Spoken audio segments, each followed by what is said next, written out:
I'm excited to welcome everybody back to the Day 2 podcast. We have quite a bit to talk about here today. So I guess we're going to start into it with the NFL. Of course, we have the Super Bowl coming up this weekend. So it's per usual, we have to make our picks. My picks. So to win the Super Bowl, as much as I hyped up the Eagles to be the best team in the league and that they deserve the respect, I'm picking the Chiefs, baby.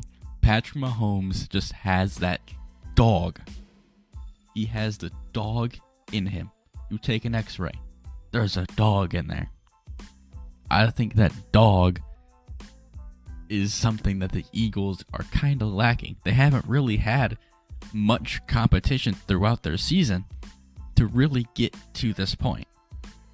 So I think the factor of them being able to put everything together to have a strong win, they really haven't needed to do that. And yeah, maybe you can chalk it up to having a good roster or good coach or whatever you want. But I think the point is that they had the easiest schedule in the league, and then a relatively easy run to the Super Bowl. I mean, they faced the Giants, who were not even that good, but they were playing well. So it was an okay game, and then they played the 49ers without a quarterback. So I think the Chiefs have had a stronger run than the Eagles have had, and for that reason, I'm picking the Chiefs. Now, for Super Bowl MVP, it's going to be a little harder, because this can go to anybody. This isn't like regular season MVP, where it just goes to the quarterback. This goes to anybody. And I think when you boil it down, it's probably going to be Travis Kelce or Chris Jones. Chris Jones, if they're able to hold the Eagles to 21, and that's probably going to be a Chris Jones-led effort, and it's not going to go unrecognized just because of how well the Eagles offense has been doing. So I think either Chris Jones is going to win it from leading a really strong defensive effort, or Travis Kelce is going to win it because he's going to be Patrick Mahomes' primary target when it comes down to it. And if they're trying to lead a comeback, every play is going to be drawn up for Travis Kelce.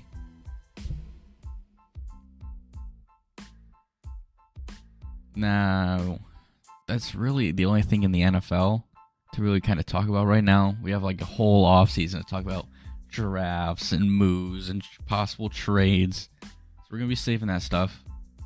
But let's move to the NBA, where there is a lot of news.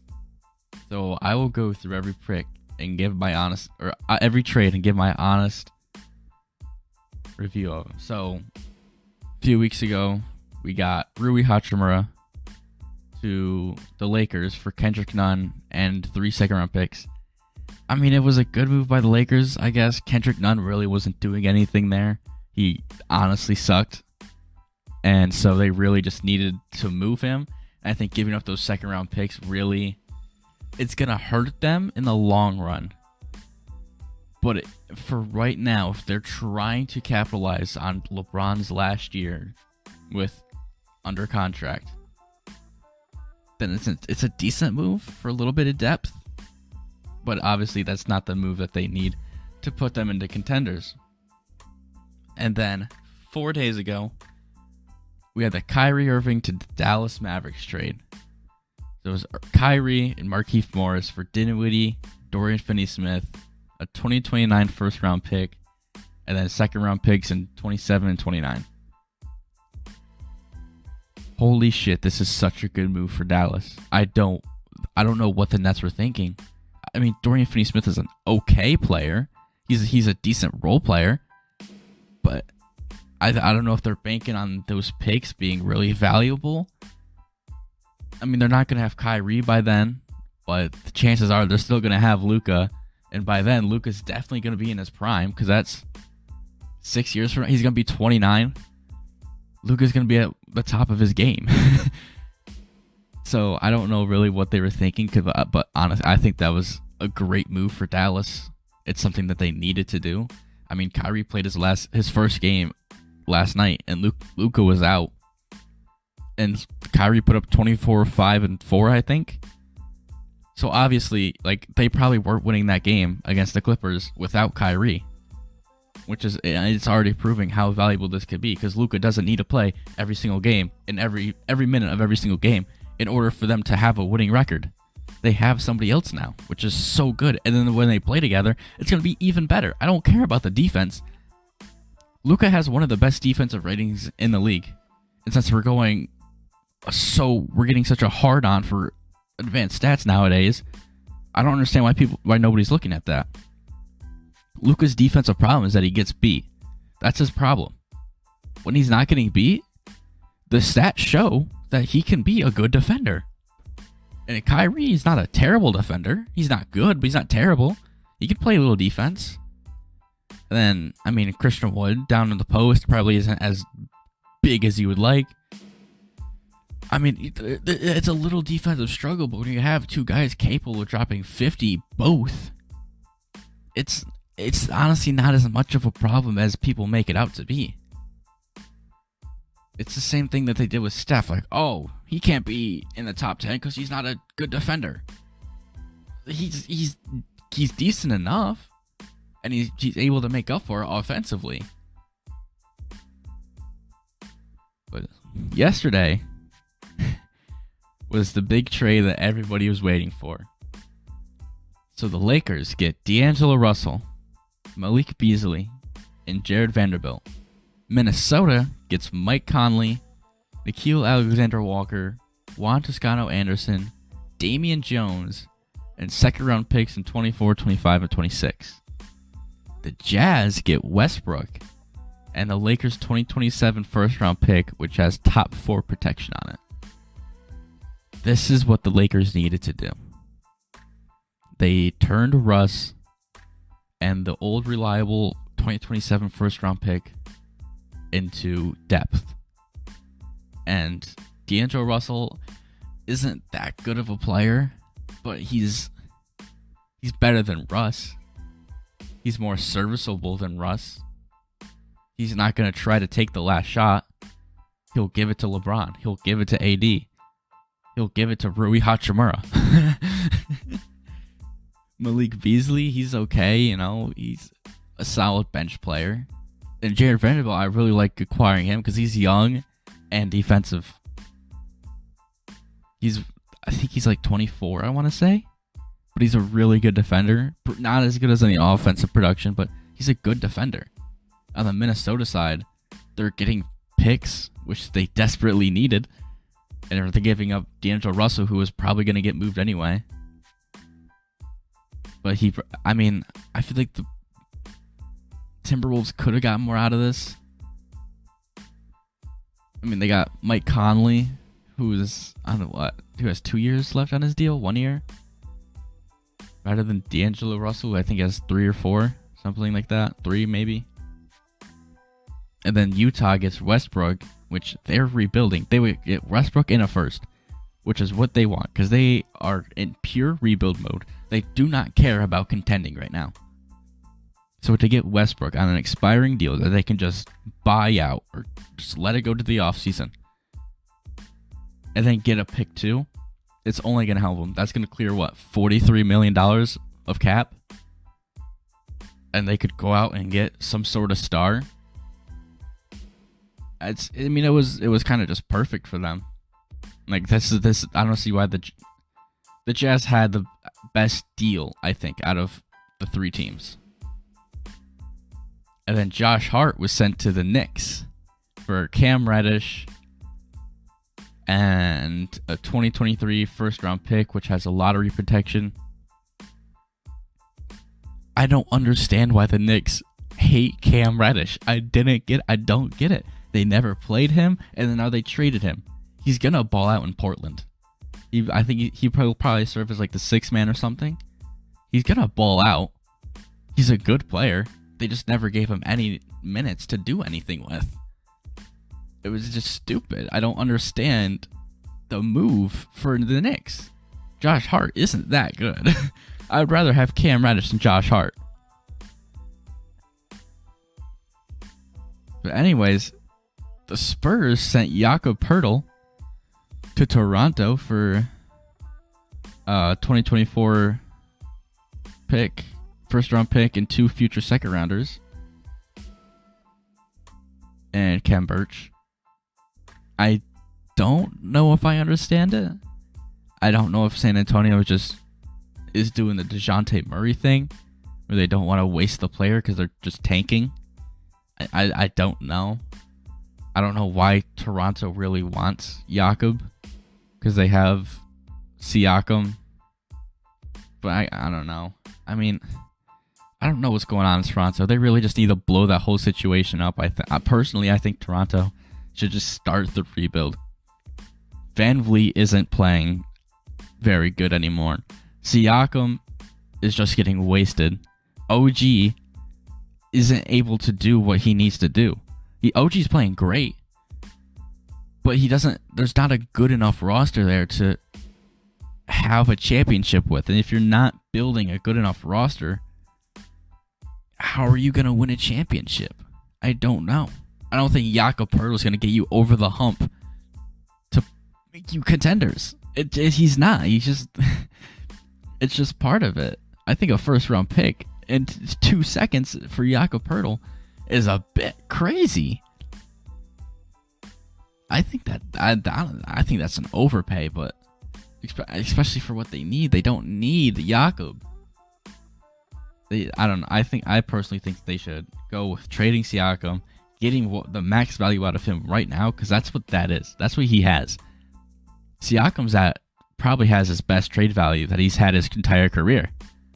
OG has a high trade value. Van Vliet not as high, but you can still get something out of him. I don't get the move for Toronto, and for a GM that's been praised for being as smart as he's been, it's kind of stupid. The other big trade: Kevin Durant and TJ Warren to Phoenix for Mikal Bridges, Cam Johnson, Jay Crowder, 4 first-round picks, 23, 25, 27, 29, and then a 2028 pick swap. I called this. I called this. I said on the Twitter that, I don't know if I said on the podcast, but I said on Twitter that if you trade Kyrie, you have to trade KD. KD isn't going to lead that team to a championship no matter what you got. Unless you traded Kyrie to the Suns for Devin Booker, which Devin Booker's not even that good. I don't know if I would go that far. But no matter what, that Nets team wasn't winning the championship when you got rid of Kyrie. And so it only made sense to trade KD while his trade value was so high. 4 first-round picks? 4? From a team that's gonna lose Chris Paul in a year or two because he's bound to retire. KD might be gone in 3 or 4 years. They're probably gonna lose Ayton once his contract's up, because I mean that might even be an upgrade because Ayton's not even that good.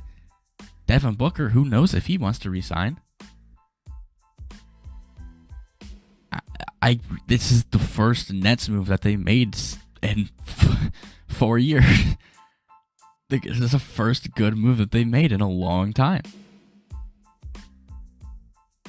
But, I mean, the only problem with them trading their 2 huge stars is that they didn't get anybody to build around. They got good pieces. I mean, if you have somebody to build around with Mikal Bridges, Cam Johnson, Jay Crowder, Dorian Finney-Smith, Spencer Dinwiddie, if you had a shooting guard to build around, that team's looking tough. But they don't. They just don't. I mean, if you had... I'm a Bulls fan. Let me just put Levine in there. You had Dinwiddie. Not even... Cam Thomas. You have Cam Thomas. I start over Dinwiddie as my point guard. I don't know if Cam Thomas is a point guard. I think he is.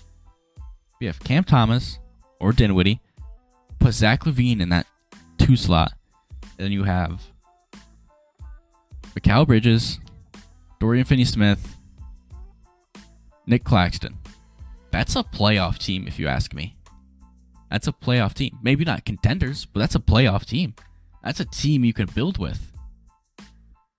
If you added a true star to that team, they're looking good. But they don't have a true star. I think that's where they failed with their trade. That they didn't get somebody to build with. I'm not saying they needed to get a star, because if they got a star, if they try to trade for Ayton or somebody, they're not getting the 4 first-round picks. They're maybe getting 2.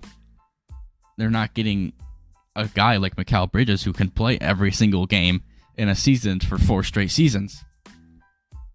Not getting a solid role player like Cam Johnson or Jay Crowder. And then I'm seeing here on CBS that Brooklyn traded Jay Crowder to Milwaukee for 5 second-round picks. I haven't seen this anywhere else, so I don't know if this is true or not. I don't know if they're even able to do that, because Jay Crowder would fall under the recently traded restriction. But if it is true, that is a crazy haul, because that would mean that they traded KD for Mikal Bridges, Cam Johnson, 4 first-round picks, a pick swap, and 5 second-round picks. That's crazy. And I'm also seeing that the Lakers traded Thomas Bryant to the Nuggets for Davon Reed and 3 second-round picks. The Lakers getting any pick that they need is a good move. The Lakers just need draft capital because they don't have any picks because they gave them all away. But that's really all I see for good trades. I mean, you have things like Dwayne Dedmon in a second for cash considerations. Like, I don't know what to say about that. But there's a lot of moves. The trade deadline isn't even over right now. It has like 2 hours left as I'm recording this. So honestly, I'm expecting one more big trade, maybe like something like Damian Lillard to the Bulls. Man, that would be nice. That'd be really nice. It's never gonna happen though, because what do we have to give up? Zach LaVine. We should. Speaking of the Bulls, I really wish the Bulls just blew everything up. As much as I want to contend, we're not contending. Lonzo's been out for a year. God knows when he's gonna come back. LaVine isn't worth a max contract. We should have never signed him to a max contract. We should have just done a sign and trade.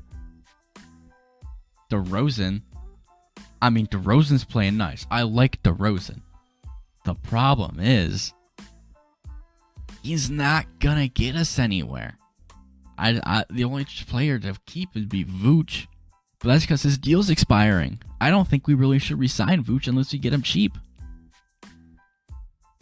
The only player I want to keep is Alonzo. I don't know if I even want to keep him because he could be gone. He's hurt. His knee could be shot to smithereens. But that's kind of all I have for the NBA. As we're reaching the 20-minute mark of this episode, I'm kind of inadvertently rushing through everything. I don't really mean to, but I don't know. There's just not a lot of news right now, so it's gonna be kind of short episode for how much I talk. Anyways, going to the NASCAR side, which is something where I know more of.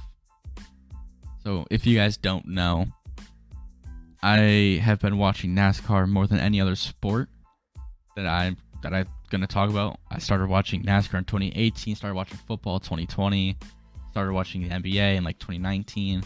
So I just know more about NASCAR and racing in general. So this might be the longer segment. But I like putting the NFL and NBA in front of, like, at the beginning of the episode, because it's something that more people will want to hear about. NASCAR's a more niche audience, while NFL and NBA, those trickle in. So I'm gonna keep having those at the front unless I have some plans. I don't know if they're gonna come through, but there are some plans. But let me just move into the NASCAR stuff. So Todd Gilliland is being replaced by Zane Smith for 6 races. This is the stupidest thing Front Row has done. It's every single year they feel the need to switch the driver of the 38 or the 36, whatever number he's running. I think it's 38. I don't get it. They had Matt Tifft, and then he had an early exit. Okay, they had Nemechek. Nemechek stepped down to the Truck Series. So then they brought in Todd Gilliland.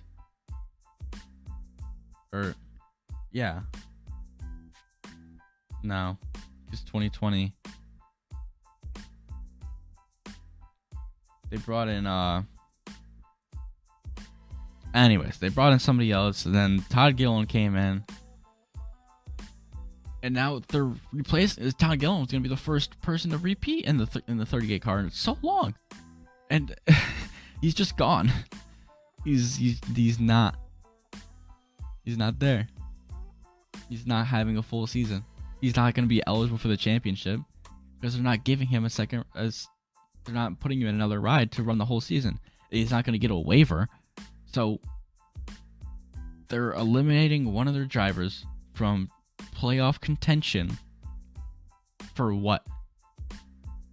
What are they gaining out of Zane Smith running 6 races? I don't know. I mean, experience, I guess. But at that point, just say you're going to drop Todd Gilliland. Because if you can't afford a third car for 6 races, you can't afford a third car for 36 races. You know? Unless they're dropping McDowell, which isn't a smart move because he's been their best performer. I mean, maybe this was a move from Ford because Zane Smith is kind of their guy, but Todd Gilliland was their guy once they yoinked him. But now he's not. It's Todd Gilliland deserves better. He performed decently well in that car, and for him to just be dropped for 6 races just for funsies, it's stupid. It's dumb. Front Row is just, it's so poorly run. And to think that they won the Daytona 500 2 years ago. Just 2 years ago. They were in the playoffs. Everybody was rooting for McDowell. Except me. I wasn't a fan of it. But everybody was so hyped for it. And then they just dropped the ball that hard. It's unfathomable. And then we have Connor Daly driving Daytona for the money team. I mean, I like having outside guys come into NASCAR and racing. And I think the money team, you know, it's a ride. It's one of the rides of all time. But I wish they stuck with Kaz Grala kind of, because I like Kaz. I liked the idea of him being there at the track and getting his name up there, but they went with Connor Daly, and maybe he'll do other races. Maybe not. I don't expect much from him because Daytona's a different beast than anything Connor Daly's done. I mean, he's done the Indy 500, I think, right? He's an IndyCar driver. But even so, Daytona's different. Like, it is wheel to wheel. They're like, you are hitting. You don't hit each other in IndyCar. You are hitting each other constantly at Daytona. I don't expect much, but if he does well, I'll support it.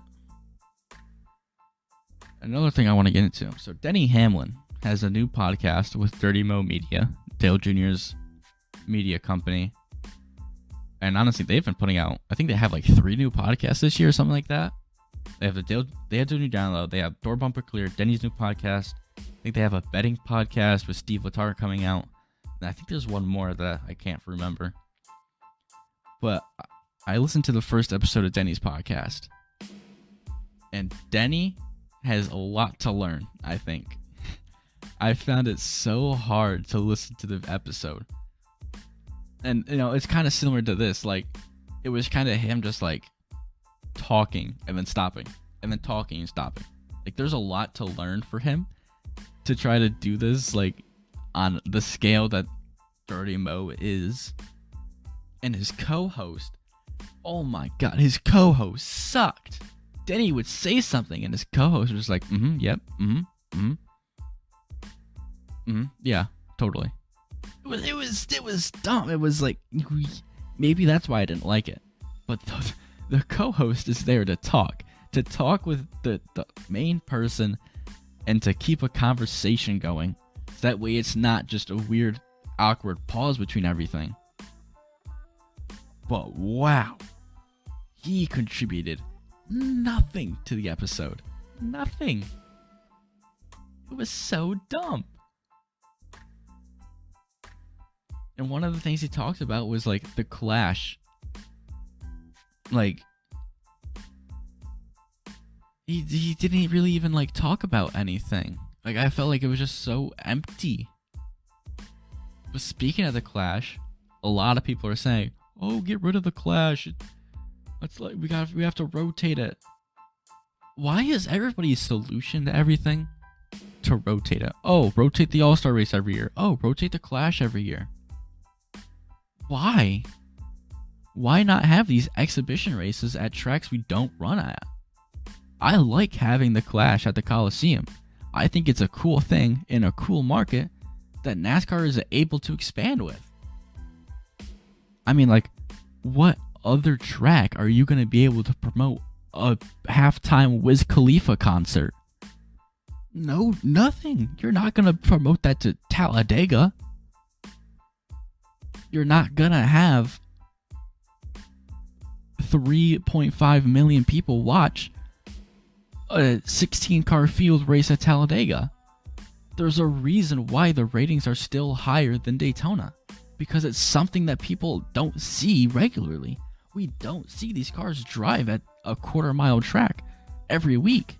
We don't see it happen ever, except for the Clash. So it's why it's so intriguing. And yeah, this year was a bit of a wreck fest, but that's not the track. That's the drivers. And maybe NASCAR makes some decisions, Don't have the full field come there and have 20 cars on the track. Put it back the way it was. It was the pole winners. Put it that way. And, lower the field. That'll lower the field. And overall, it'll probably lead to a better racing product, because a quarter-mile track with 30 cars just isn't really that good. So I think that there's a lot. There's some things that can be changed. I'm not denying that. It's not a perfect venue. But why would we want to go to Texas for the Clash? Why would we want to go to Atlanta for the Clash? It's not the point. I think the Clash has a new meaning, and it's to draw attention to the beginning of the season. I'll be honest, 2019, 2020, I skipped the Clash. I didn't care. It meant nothing. But now it's like it's a spectacle. It's something different, something new. It's how we start the season. And if we don't start the season off like something positive, something cool, we're missing out. The sport's going to be missing out if we don't take advantage of the start of the season. So the Clash should stay at the Coliseum, and it should be run.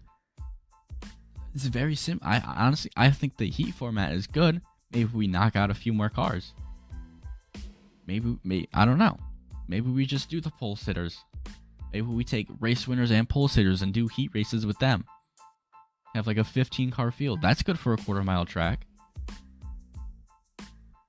I don't know. I think it's ridiculous that everybody's first reaction is to move the race rather than adjust it.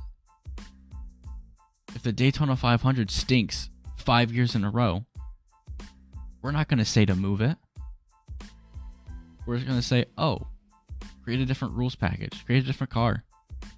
Because Daytona's a good track. And we have to keep the Daytona 500.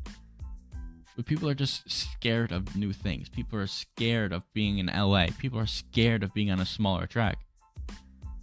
You have to just be able to accept what's going on. I think the sport's moving in such a good direction. I tweeted out that if NASCAR never listened to the fans, the sport would be 10 times better than it is today. If they didn't worry about what the fans were thinking or what the fans wanted, the sport would be in such a better place that it wouldn't be a dead sport, quote unquote. I think it's just the main people you need to listen to are the teams and the drivers. Because at the end of the day, those guys drive your sport. Those guys are what you need for your sport. You don't have drivers, you don't have a sport. You have a sport, you're going to have fans. Not a lot of people watch croquet, but that's still a sport. That's still a world-known thing. So, I mean, it's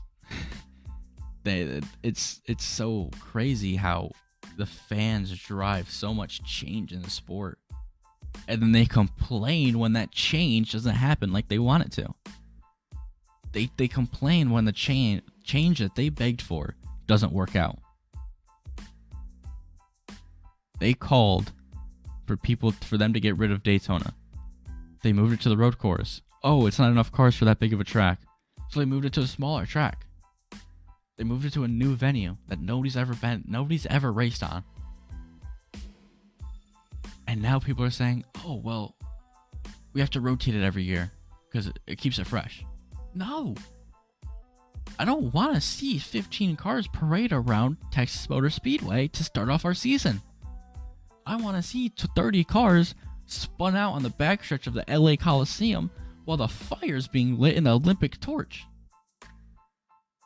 That's a spectacle. It's blasphemous how different everybody thinks when it comes to the NASCAR fan base, that it's impossible to truly appeal to everybody. No matter what, you're gonna kill the sport. If I'm Steve Phelps, I'm deleting Twitter. I'm deleting Instagram. I'm deleting Facebook. I'm going to talk to the drivers. I'm going to talk to the teams and be like, hey, what do you want to do? Do you want to stay at the Coliseum? Yeah, because it's good for the sport and we're bringing in twice as many viewers as we did at last Daytona race? Oh, okay. Like, get out of here, man. Anyways, that's kind of all I really have for this episode.